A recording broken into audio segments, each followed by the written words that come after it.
1502년 연산군 8년의 겨울, 찬바람이 궁궐 담장을 스치던 그날, 조용하던 왕의 처소에서 한 아이의 울음소리가 터져 나왔습니다. 조선의 권력과 욕망이 뒤엉킨 궁궐 한복판, 그 울음은 한 시대의 비극을 알리는 종소리와 같았습니다. 그 아이의 이름은 이영수, 리용소, 연산군과 장녹수의 사이에서 태어난 그들 부부의 유일한 혈육이었습니다. 기록은 단 한 줄로 남아 있습니다. 왕이 녹수를 총애하여 딸 하나를 낳으니 이름을 영수라 하였다. 짧고 간결한 문장 속에는 왕의 사랑과 여인의 영광, 그리고 다가올 파멸이 모두 담겨 있습니다. 그녀의 이름 영수용소는 영원히 오래 살라는 뜻을 지녔습니다. 왕은 사랑하는 여인에게서 얻은 딸의 무병장수를 바랐습니다. 그러나 아이의 운명은 이름과는 달리 짧고 고요했으며 슬펐습니다. 당시 궁궐은 연산군의 전횡과 폭정으로 흔들리고 있었습니다. 왕은 예법과 도리를 잊고 쾌락과 의심 속에서 점점 더 미쳐가고 있었습니다. 그 곁에는 언제나 장녹수가 있었습니다. 본래 기생이었던 장녹수는 미모와 재치, 그리고 놀라운 정치 감각으로 연산군의 절대적인 신임을 얻었습니다. 그녀의 한마디는 대신의 목숨을 좌우했고 그녀의 미소 하나로 궁의 질서가 흔들렸습니다. 그런 여인의 무릎 위에서 조용히 잠들어 있던 아이가 바로 이영수였습니다. 영수는 태어날 때부터 특별했습니다. 왕의 피와 기생의 피가 섞인 조선이라는 나라가 받아들이기 어려운 존재였습니다. 왕은 사랑으로 딸을 품었지만 신하들은 불길한 그림자를 느꼈습니다. 궁녀들은 아이가 울 때마다 속삭였습니다. 저 아이의 울음은 복이 아니라 화를 부를 것이다. 그러나 장녹수는 웃었습니다.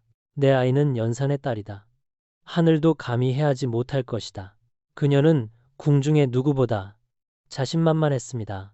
하지만 그 자신감 뒤에는 이미 다가오는 몰락의 그림자가 짙게 깔려 있었습니다.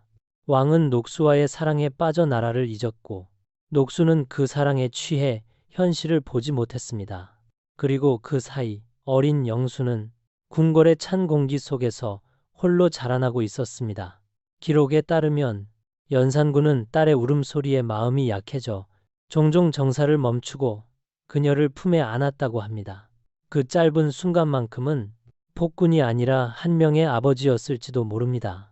그러나 왕의 사랑이 깊어질수록 그 사랑은 나라의 불안으로 이어졌습니다. 왕이 장녹수와 그 딸에게 쏟는 애정은 신하들에게는 불경하고 위태로운 일이었습니다. 그들은 속으로 중얼거렸습니다. 왕이 여인의 무릎에 앉으면 나라가 무너진다. 그 예언은 몇 년 뒤 현실이 됩니다. 하지만 그때의 연산군은 알지 못했습니다. 자신의 품에 안긴 작은 생명이 훗날 자신의 몰락과 함께 역사 속에서 사라질 운명을 안고 있다는 것을. 1502년의 궁궐, 그 울음소리는 잠시 부쉈지만 그 여운은 조선의 역사를 따라 오래도록 남았습니다. 화려한 궁궐의 시작, 그러나 동시에 비극의 서막, 그날의 아이 이영수의 삶은 그 첫 울음소리와 함께 그렇게 시작되었습니다. 조선의 궁궐 깊숙한 곳, 은은한 향이 감도는 한밤중 달빛은 담장을 넘어 장녹수의 방을 비추고 있었다. 그녀는 고요히 거울 앞에 앉아 붉은 연지를 찍어 입술에 바르며 속삭였다. 이 몸의 운명은 이미 정해졌어. 그러나 내가 정한 길로 바꿔야지. 장녹수는 원래 평범한 기생이었다. 한양의 명기 중 한 사람으로 춤과 노래에 뛰어나고 무엇보다도 눈빛이 남달랐다. 그녀의 눈에는 야망이 깃들어 있었다. 그 눈빛은 사람을 매혹시키면서도 동시에 섬뜩한 기운을 품고 있었다. 세종대왕의 넷째 아들 수양대군의 아들인 연산군이 왕위에 오르자 장녹수의 인생은 큰 전환점을 맞는다. 그녀는 처음 궁중연회에서 연산군의 눈에 띄었다. 수많은 기녀들 중에서도 장녹수는 단 한 번의 미소로 왕의 마음을 사로잡았다. 그날 밤 연산군은 그녀에게 물었다. 그대의 이름이 무엇이냐? 그녀는 부드럽게 고개를 숙이며 답했다. 녹수라 하옵니다, 전하. 그 짧은 대화가 시작이었으나 그것이 곧 조선의 운명을 바꾸는 인연이 되었다. 장록수는 단순한 기녀가 아니었다. 그녀는 권세의 흐름을 읽을 줄 아는 여자였다. 궁에 들어온 후에도 다른 궁녀들처럼 얌전히 지내지 않았다.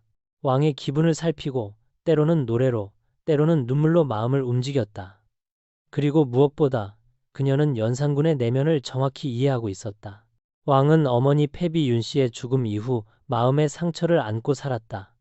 누구도 그 상처를 어루만질 수 없었지만 장록수만은 달랐다. 그녀는 부드럽게 속삭이며 말했다. 전하, 세상은 전하를 이해하지 못할 뿐입니다. 그들의 잘못을 용서하지 마옵소서. 그 말 한마디에 연산군의 눈빛은 흔들렸다. 장록수는 그렇게 왕의 마음속 가장 깊은 어둠에 손을 뻗었다. 그녀는 그 어둠 속에서 권력을 피워 올렸다. 점차 장록수는 단순한 후궁이 아닌 수용이라 불리는 자리까지 오르게 된다. 이는 왕의 총애를 받은 여인 중에서도 특별히 신임을 얻은 자에게만 주어지는 칭호였다. 그녀는 음악과 연회, 궁중 예술을 장악하며 동시에 정치적 영향력까지 키워갔다. 대신들은 그녀를 두려워했고 궁녀들은 그녀 앞에서 머리를 숙였다. 그러나 장록수의 야망은 멈추지 않았다. 그녀는 단지 왕의 사랑을 받는 여인으로 남고 싶지 않았다. 조선의 권력을 움직이는 여인, 왕의 마음과 나라의 운명을 동시에 쥐는 존재가 되고자 했다. 그때부터였다. 그녀의 미소 뒤에 숨겨진 냉혹한 계획이 서서히 조선을 집어삼키기 시작했다. 조선의 하늘 아래 운명은 이미 정해져 있었다. 그것은 인간이 거스를 수 없는 하늘의 뜻이라 믿어졌고 왕실이라 할지라도 예외는 아니었다. 장록수가 세상에 태어났을 때 점쟁이는 조용히 고개를 숙이며 이렇게 말했다. 이 아이는 아름다우나 그 미모가 나라를 흔들 것이요. 그 말은 한낱 미신처럼 들렸으나 세월이 흐른 뒤 그것이 얼마나 섬뜩한 예언이었는지를 사람들은 알게 되었다. 장록수는 태어날 때부터 평범하지 않았다. 어릴 적부터 총명하고 말솜씨가 뛰어났으며 무엇보다 사람의 마음을 꿰뚫어보는 눈을 가졌다. 어린 나이에 부모를 잃고 기생으로 팔려갔지만 그녀는 울지 않았다. 오히려 세상을 차갑게 바라보며 마음속으로 되뇌었다. 약한 자는 이용당하고 강한 자만이 살아남는다. 이 한마디가 그녀의 삶을 지배했다. 그리고 그 신념은 훗날 조선을 뒤흔들 여인이 되는 밑거름이 되었다. 시간이 흘러 그녀는 한양에 이름난 명기 중 하나로 성장했다. 그러나 장록수는 단순히 미모에 기대어 살지 않았다. 글을 배우고 음악을 익히고 권세가들의 대화를 통해 세상의 이치를 익혔다. 그녀는 스스로를 단련하며 언제든 자신을 이용하려 드는 세상에 맞설 힘을 키워갔다. 연산군이 왕위에 올랐을 때 그녀는 이미 자신의 운명을 준비하고 있었다. 왕의 눈에 띈 것은 우연이 아니었다. 그녀는 철저히 계산된 말과 미소로 한 걸음씩 왕의 곁으로 다가갔다. 연산군 또한 평범한 왕이 아니었다. 그의 삶은 비극으로 물들어 있었다. 어머니 패비 윤 씨의 억울한 죽음, 그리고 그 진실을 숨긴 조정의 위선은 그의 마음속에 깊은 상처를 남겼다. 그는 누구도 믿지 못했고 세상 전체를 원망했다. 그런 그의 앞에 장록수가 나타난 것이다. 그녀는 왕의 상처를 알아보았고 그 상처를 이용할 줄 알았다. 그녀는 달콤한 말로 위로하면서도 마음속에서는 냉철하게 생각했다. 이 사람의 고통은 내 힘이 될 것이다. 왕과 장록수의 만남은 단순한 인연이 아니었다. 그것은 이미 오래전 하늘이 내린 운명이었다. 한 사람은 사랑을 잃은 왕이었고 다른 한 사람은 사랑을 믿지 않는 여인이었다. 두 사람이 마주한 순간 그들의 길은 서로의 어둠으로 얽히기 시작했다. 연산군은 그녀에게서 어머니의 따뜻함과 여인의 매혹을 동시에 느꼈고 장록수는 그에게서 권력의 냄새와 복수의 기회를 보았다. 그렇게 서로의 욕망이 맞물리며 두 사람의 관계는 점점 깊어져 갔다. 그러나 이 모든 것은 결국 비극으로 향하는 길이었다. 장록수의 눈동자 속에는 이미 조선의 운명을 흔들 예언의 불빛이 깃들어 있었다. 그녀는 스스로의 삶을 개척하는 듯 했지만 사실은 태어날 때부터 하늘이 정해둔 길 위를 걷고 있었던 것이다. 조선의 달은 고요했지만 궁궐의 그림자는 점점 짙어졌다. 왕의 광기가 서서히 깨어나고 장녹수의 미소는 점점 서늘해졌다. 그리고 어느새 한 나라의 운명이 그 두 사람의 마음 속에서 움직이기 시작했다. 장녹수의 어린 시절은 찬란함보다는 병약함으로 기억된다. 그녀는 태어날 때부터 몸이 약했고 사소한 병에도 쉽게 쓰러졌다. 봄바람만 스쳐도 열이 오르고 겨울이 오면 기침이 멈추지 않았다. 그러나 그 고통 속에서도 그녀의 눈빛은 꺼지지 않았다. 어린 나이에 이미 세상의 냉혹함을 깨달은 듯 조용히 이를 악물고 견뎠다. 가난한 집안, 그리고 일찍 세상을 떠난 부모. 녹수는 어릴 적부터 혼자였다. 병든 몸을 이끌고도 그녀는 늘 하늘을 바라보았다. 왜 나는 이렇게 태어났을까? 그러나 시간이 지나면서 그녀는 그 약함 속에서 강함을 배웠다. 몸은 연약했지만 마음은 점점 단단해졌다. 그녀는 병석에 누워 있을 때마다 스스로 다짐했다. 언젠가 내가 세상 위에 설 것이다. 그 다짐은 희미한 꿈이 아니라 생존을 위한 맹세였다. 그녀는 자신이 평범하게 살 수 없음을 알았다.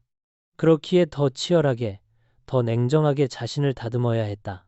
그 시절의 병약함은 그녀에게 두 가지를 남겼다. 하나는 연민을 이용하는 법, 또 하나는 약함을 무기로 바꾸는 법이었다. 사람들은 아픈 그녀를 불쌍히 여겼고 그녀는 그 시선을 배워 마음의 방패로 삼았다. 그렇게 어린 장녹수는 세상의 잔혹함을 병상 위에서 배워나갔다. 그녀의 몸은 약했지만 그 안에 깃든 의지는 강철 같았다. 그리고 그 강철 같은 의지가 훗날 조선의 궁궐을 뒤흔들 힘으로 자라날 줄은 그 누구도 몰랐다. 1506년 조선의 하늘은 불길하게 물들었다. 궁궐의 바람은 싸늘했고 백성들의 입에서는 반정이라는 두 글자가 퍼져나갔다. 연산군의 광포한 세월이 끝나고 새로운 왕이 즉위하던 날. 그것은 장녹수에게 세상의 종말이자 운명의 심판이었다. 그녀는 한때 왕의 가장 가까운 여인이었다. 음악으로, 미소로, 그리고 말 한마디로 왕의 마음을 움직이던 존재였다. 그러나 반정의 칼날은 냉정했다. 충성도, 사랑도, 미모도 그 칼끝 앞에서는 아무런 의미가 없었다.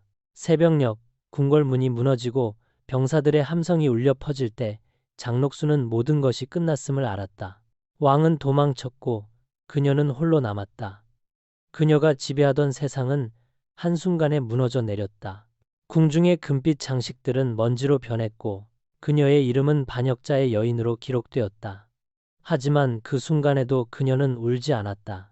그저 고요히 하늘을 바라보며 중얼거렸다. 결국 하늘이 나를 거두는구나.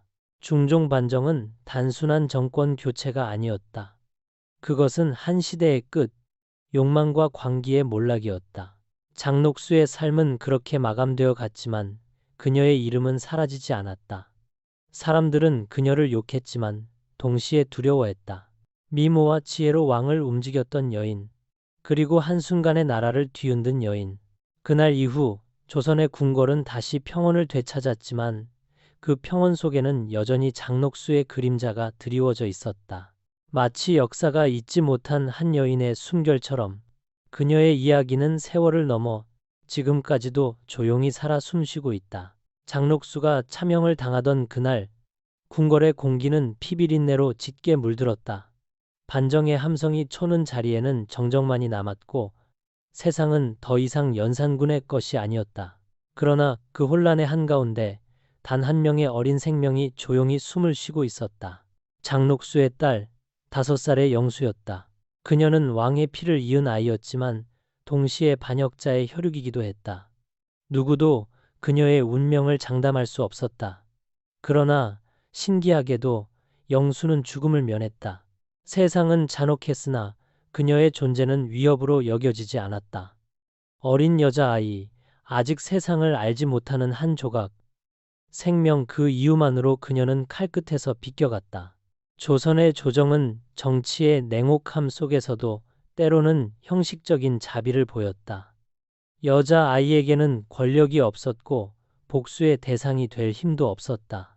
그저 연산군의 그림자를 이어받은 존재일 뿐이었다. 그래서일까? 조정은 그녀를 죽이지 않았다. 그녀를 벌하지 않아도 나라의 안녕은 흔들리지 않으리라 판단했던 것이다. 하지만 살아남는다는 것이 곧 축복은 아니었다. 영수에게 남겨진 것은 어머니의 이름이 지워진 자리, 아버지의 죄가 새겨진 운명이었다. 그녀는 더 이상 왕의 딸도 귀한 옹주도 아니었다. 단지 과거의 잔재, 역사 속 잊힌 이름으로 남게 되었다. 그녀는 살아남았다. 그러나 그것은 생명이 아니라 끝없는 고독의 시작이었다. 세상은 그녀를 살려두었지만 아무도 그녀의 손을 잡아주지 않았다. 역사는 그렇게 한 어린 생명을 살려두고 그 운명을 조용히 멀리서 지켜보았다. 중종반정 이후 조선의 궁궐은 마치 아무 일도 없었던 듯 조용히 돌아갔다. 새로운 왕이 즉위하고 반정이 공전들이 권력을 나누어 가졌다. 그러나 그 영광의 뒤편에는 한 소녀가 있었다. 이름조차 제대로 불리지 못한 아이. 연산군과 장녹수의 딸 영수였다. 그녀는 분명 왕의 피를 이은 자였지만 조정의 기록에는 존재하지 않았다. 폐주의 자식이라는 이유로 왕가의 족보에서도 제외되었고 그녀의 이름은 공식 문서에서 지워졌다. 왕의 딸이지만 왕녀가 아니었던 아이. 그것이 영수에게 주어진 운명이었다. 궁궐의 문이 닫히고 세월이 흐르자 사람들은 점차 그녀의 존재를 잊었다. 하지만 영수는 살아있었다. 그녀는 이름 없이, 신분 없이, 그저 한 인간으로서 세상을 바라보며 살았다. 세상이 그녀를 버렸지만 그녀는 묵묵히 살아남았다. 그것이 어머니 장녹수가 남긴 유일한 강인함이었다. 역사의 기록은 냉정했다. 왕의 후손 중에서도 쓸모없는 존재는 쉽게 지워졌다. 그러나 영수는 그런 잊힘 속에서도 조용히 생을 이어갔다. 그녀의 삶은 사치도 권세도 없었지만 그 안에는 역사의 무게를 견디는 한 인간의 품격이 있었다. 사람들은 더 이상 그녀를 왕의 딸이라 부르지 않았다. 하지만 어쩌면 바로 그 잊힘 속에서 영수는 진정한 자유를 얻었는지도 모른다. 왕의 이름도 궁궐의 사슬도 없이 비로소 스스로의 삶을 살아가던 여인. 그녀는 그렇게 역사의 어둠 속에서 사라졌지만 그 침묵은 결코 공허하지 않았다. 그것은 세상이 외면한 비극이자 살아남은 자의 고요한 저항이었다. 세월은 흘러 반정의 피바람이 붐은 지 10여 년. 조선의 궁궐은 다시 안정되었고 왕좌에는 중종이 앉아 있었다. 그러나 그 고요한 왕정의 뒤편에서 잊힌 이름 하나가 조용히 다시 등장했다. 바로 연산군과 장녹수의 딸 영수였다. 중종 12년 조정은 뜻밖의 명을 내렸다. 폐주가 아끼던 딸 영수에게 집과 노비 그리고 밭을 내리라. 그 명은 짧았으나 그 속에는 미묘한 감정이 담겨 있었다. 왕이었으나 폐위된 아버지 그리고 반역의 죄로 사라진 어머니. 그들의 피를 이은 여인에게 내린 배려는 단순한 시혜가 아니었다. 그것은 과거를 용서하되 잊지는 않겠다는 조선의 방식이었다. 그녀는 다시 왕실의 이름으로 몇 번 더 기록되었다. 노비를 하사받고 땅을 소유하며 최소한의 생계를 보장받았다. 그것은 영광의 복귀가 아니라 생존을 위한 조용한 구원이었다. 중종은 그녀를 정치의 무대에 올리지 않았고 궁궐의 문턱을 허락하지도 않았다. 다만 인간으로서 살아갈 최소한의 길만 열어주었다. 역사 속에서 이 일은 작은 기록으로 남았지만 그것이야말로 왕조의 잔인함과 온정이 교차하는 순간이었다. 영수는 더 이상 왕의 딸로 살 수 없었으나 완전히 버려지지도 않았다. 그녀는 폐위된 왕의 그림자 속에서 조용히 삶의 불씨를 이어갔다. 그녀의 이름은 그렇게 다시 역사에 새겨졌으나 그 빛은 희미했다. 그러나 그 희미한 흔적 속에는 한 시대가 남긴 마지막 연민이 깃들어 있었다. 1529년 중종 24년의 봄 조정은 또 한 번 술렁였다. 잊힌 이름 영수가 다시 세상의 모습을 드러낸 것이다. 그러나 이번에는 자비나 은혜의 기록이 아니었다. 그것은 금기를 깨뜨린 사랑의 이야기였다. 연산군의 딸 장녹수의 피를 이은 여인 영수는 서자 출신의 남자 권함과 은밀히 혼인했다. 조선의 법도 아래 왕의 혈통을 이은 여인이 서자와 혼인하는 일은 상상조차 할 수 없는 일이었다. 그것은 예법의 파괴요. 신분 질서를 흔드는 불경이었다. 조정의 대신들은 분노했다. 헌부는 권함을 불러 추문했고 형벌을 논하였다. 서자가 어찌 패주의 딸과 혼인할 수 있단 말인가. 그 목소리는 날카롭고 차가웠다. 그러나 그들의 분노 뒤에는 두려움이 있었다. 피의 연결이 다시 권력을 흔들까 하는 두려움, 그리고 왕실의 금기가 무너질까 하는 불안이었다. 그러나 영수에게 그 혼인은 권력도 계산도 아니었다. 그녀에게 권함은 단 하나의 사람, 세상이 버린 자신을 따뜻하게 안아준 존재였다. 왕의 이름을 잃고 어머니의 그림자를 짊어진 그녀에게 사랑은 마지막 인간의 희망이었다. 금기를 알면서도 선택할 수밖에 없었던 이유, 그것은 사랑이었고 동시에 생존이었다. 이 혼인으로 인해 영수의 이름은 다시 역사에서 지워졌다. 그 뒤로 그녀의 삶은 아무도 기록하지 않았다. 그러나 아이러니하게도 바로 그 사랑이 그녀를 인간으로 남게 했다. 왕의 딸이 아니라 한 여인으로서의 마지막 생이었다. 권함과의 혼인 이후 영수의 이름은 다시 역사의 어둠 속으로 사라졌다. 그녀가 어디에서 어떻게 살았는지, 자손이 있었는지조차 아무도 기록하지 않았다. 실록에도 왕실 족보에도 그녀의 흔적은 더 이상 남지 않았다. 다만 조용히 그녀의 이름이 지워진 자리만이 한 시대의 침묵을 말해주고 있었다. 사람들은 묻는다. 그녀의 선택은 과연 사랑이었을까? 혹은 세상이 버린 여인이 택할 수 있었던 마지막 생존의 길이었을까? 영수에게 권함은 금기를 깬 남자였지만 동시에 자신을 인간으로 바라봐준 단 한 사람이었다. 궁궐도 권력도 피의 명분도 그녀에게 남은 것은 없었다. 그런 그녀에게 사랑은 죄가 아니라 구원이었을지도 모른다. 하지만 조선의 법도는 냉정했다. 왕의 딸이 서자와 혼인했다는 사실만으로도 그녀는 역사에서 사라져야 했다. 영수는 이름 없는 여인이 되어 세상의 틈바구니 속으로 조용히 숨어들었다.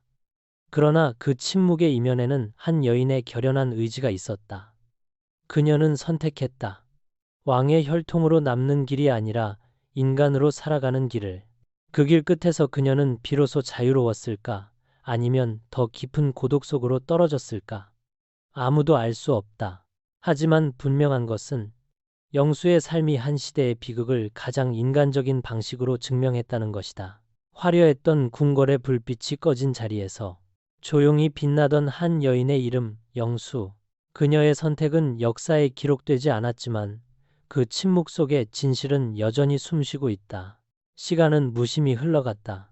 중종의 치세가 끝나고 새 왕이 교체되는 동안에도 누구도 그녀의 이름을 다시 부르지 않았다. 실록에는 더 이상 영수라는 글자가 등장하지 않는다. 조선의 궁궐은 여전히 웅장했고 새로운 왕들이 즉위했지만 그 어떤 기록도 그녀의 행방을 전하지 않았다.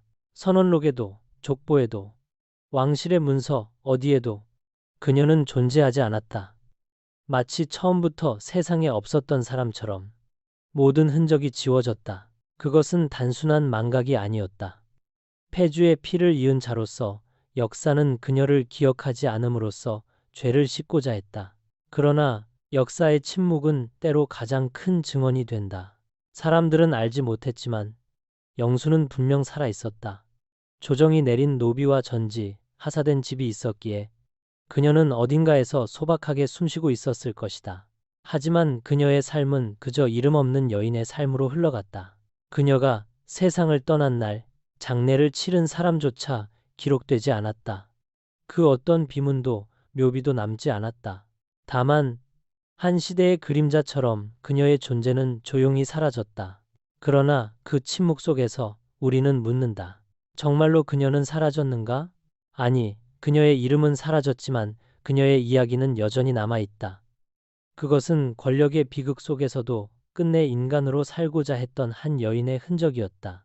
역사는 종종 승자의 기록으로 남고 패자와 그 주변의 사람들은 서서히 그림자 속으로 사라진다. 그러나 잊힌 이름이라 해도 그 존재의 흔적은 완전히 사라지지 않는다. 조선의 긴 세월 속에서 한때 왕의 딸로 태어나 사랑과 정치의 소용돌이 속을 걸었던 그녀의 이름 역시 그러하다. 기록에는 단 몇 줄의 문장으로만 남았지만 그 문장들 사이에 담긴 침묵은 너무나 많은 이야기를 품고 있다. 그녀가 어떤 심정으로 사랑을 선택했는지, 그리고 그 사랑이 끝내 어떤 운명을 불러왔는지 아무도 단정할 수 없다. 다만 분명한 것은 그녀의 인생이 단순히 왕실의 이름 아래에 머물지 않았다는 점이다. 왕의 딸로 태어났으나 한 인간으로서 사랑하고 고뇌하고 결국 자신의 길을 걸었다는 사실은 세월이 흘러도 빛바래지 않는다. 역사의 기록은 그녀의 이름을 지웠을지라도 사람들의 마음 속에서는 여전히 한 줄기 안타까움과 존경이 남아있다. 그렇게 그녀는 잊힌 듯, 그러나 완전히 잊히지 않은 존재로 남았다. 조선의 궁궐 어딘가, 혹은 한 줄의 문헌 속에서 그녀의 이름은 여전히 조용히 숨쉬고 있다. 역사는 종종 침묵하지만 그 침묵 속에서도 그녀의 이야기는 여전히 흐르고 있다. 그것이 바로 진정으로 잊히지 않은 이름의 힘이다.